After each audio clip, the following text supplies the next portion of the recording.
अस्सलाम वालेकुम। 75 साल के बाद इंडिया के सिंधियों ने नई सिंध रियासत कायम करने का मुतालबा किया है। क्या इंडियन सरकार उनको नई रियासत बना के देगी?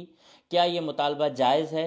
क्या इस तरह के मुतालबात होने चाहिए? इन तमाम चीज़ों पर मैं आज बात करूँगा और आपको बताऊँगा कि पहली बार इंडिया के अंदर रहने वाले वो सिंधी जिन्होंने पार्टीशन के बाद अपना वतन छोड़ा और इंडिया चले गए और वहाँ जाकर उन्होंने ज़ीरो से स्टार्ट किया, स्क्रैच से स्टार्ट किया, अपना बिजनेस, अपने घर संभालने शुरू किए। जो बेघर लोग थे उन्होंने वहाँ पूरी ज़िंदगी पुरअमन तरीके से गुजारा और अब भी एक पुरअमन जदोजहद उन्होंने शुरू की है, जिसमें उन्होंने एक वेबसाइट भी बनाई है और उसके साथ इंडिया के प्रेसिडेंट को एक ख़त लिखा है कि हमें एक अलग सूबा दिया जाए।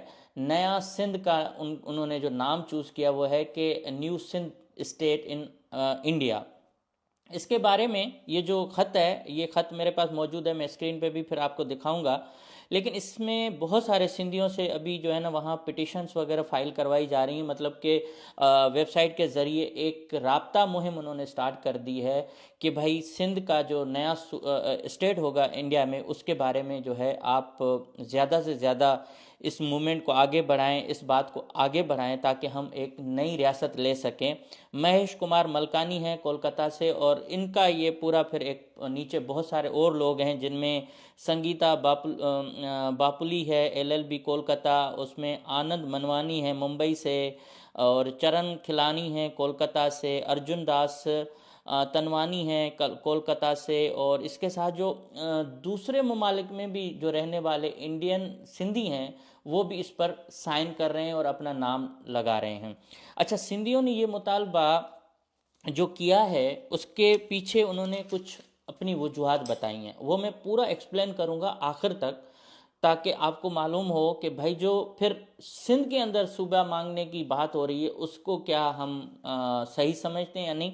लेकिन उन्होंने इंडिया के सिंधियों से पहली बात हम ख़त्म करते हैं। उन्होंने कहा है अपने प्रेसिडेंट को जो ख़त लिखा है कि हम 75 साल पहले तकरीबन 7,76,000 के करीब सिंधी जिनको मजबूर किया गया अपना वतन छोड़ने पर, सिंध सूबा छोड़ने पर, और हम इंडिया में आए और हमने इंडिया में आके अपने ज़ीरो से सारी ज़िंदगी स्टार्ट की। हमारे आबा व अजदाद का जो बनाया हुआ सरमाया था हम पीछे छोड़ के आए और इस वक्त इंडिया की जो टोटल जीडीपी का 20% है उसमें हमारा कंट्रीब्यूशन है सिंधियों का सिर्फ।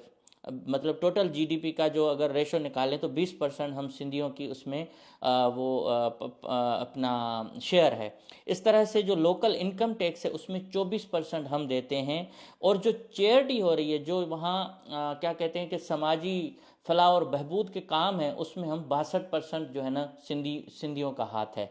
और इस तरह से उन्होंने फिर एक और मिसाल दिया कि इंडिया में जैसे कि गोवा है, ये एक छोटी स्टेट है और उसकी जो टोटल रकबा है वो 3,700 स्क्वायर किलोमीटर है और टोटल 15 लाख आबादी का ये जो है ना ये स्टेट है।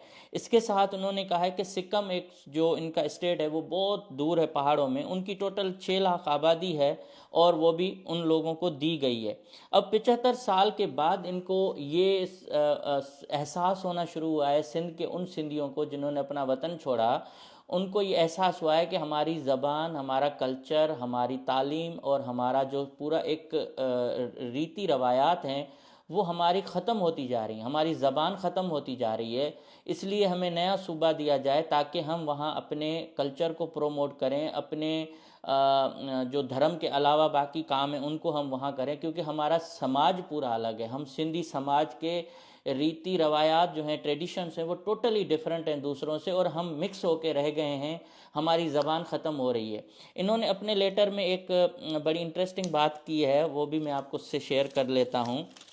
इन्होंने कहा है कि देखें हमारा जो 10 अप्रैल 1900 सेंसस में, मतलब 1967 में हमें अपनी एक शनाख्त मिली जब इंडियन सरकार ने सिंधी ज़बान को कौमी ज़बान का दर्जा दिया और उसको आइन में शामिल किया, उस पर हम उनके शुक्रगुजार हैं। लेकिन उसके बावजूद हमारा वो काम नहीं चल रहा। हम वो ज़बान का दिन तो ज़रूर मना रहे हैं, लेकिन हमारी ज़बान स्कूलों में और उसके साथ हमारे एरियाज़ में ख़त्म होती जा रही है। हमारे नए नस्ल को अपने सूबे की शदीद ज़रूरत है। फिर इन्होंने एक मिसाल दी कि बंगाली फ़िल्म के जो सुपरस्टार हैं जीत, वो भी सिंधी हैं। इसके साथ इन्होंने कहा है कि बॉलीवुड के सुपरस्टार्स में अगर आप शुमार करें सिंधियों को तो रणवीर कपूर हैं, कायरा एडवानी हैं और बहुत सारे और सिंधी हैं जिन्होंने भारत के फिल्म इंडस्ट्री में अपना नाम कमाया।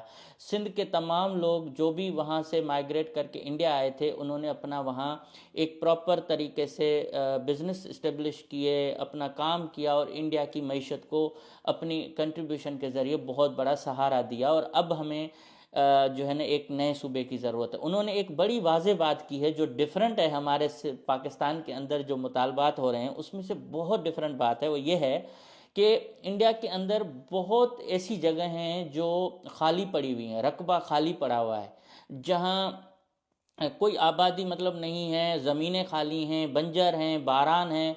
हमें किसी भी ऐसे टुकड़े को सिंध डिक्लेयर कर दें जो सिंध रियासत जिसको बोला जाए, ताकि हम सिंधी वहाँ अपनी एक नई सिंध का वो करें।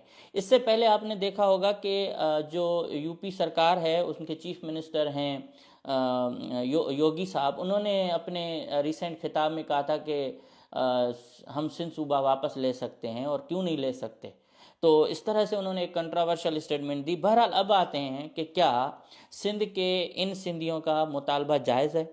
देखें, पहली बात यह कि इन्होंने एक बात को क्लियर कहा कि हमें वहाँ ऐसा रकबा दिया जाए जो बंजर हो या जहाँ कुछ भी ना हो। मैं इस मुतालबे के पीछे किसी सूरत इसकी हिमायत नहीं करूँगा, क्योंकि देखें, वतन, ज़बान और सरज़मीन आपको अपना ऊपर वाला देता है, हर कौम को, हर ज़बान को। ये अगर एक सोसाइटी बनाने की बात हो तो आप बना सकते हो, लेकिन एक दफ़ा आपका वतन आपके हाथ से निकल गया फिर कभी आपको नहीं मिलेगा। इसकी मिसाल फ़लस्तीन है, इसकी मिसालें और बहुत सारी हैं। आप मुश्तरका तौर पर कंसेंसस बना के एक मुल्क तो कायम कर सकते हो, एक मुश्तरका रियासतें मिलाकर आप कुछ नया नाम तो चूज़ कर सकते हो, लेकिन आप अपनी ज़बान वापस नहीं ला सकते, आप अपना नया ट्रेडिशन क्रिएट नहीं कर सकते, आप अपनी सरज़मीन दोबारा नहीं ले सकते। जो सरज़मीन आपको अल्लाह ने दी है वही आपकी सरज़मीन रहती है। इसलिए मैं इसमें ज़्यादा हिस्टोरिकल उसमें फैक्ट्स में नहीं जाऊंगा। बहुत सारे लोगों को ये बात बुरी लगेगी जिनकी अपनी सरज़मीन नहीं है, उनको एहसास होता है कि अपनी सरज़मीन क्या है।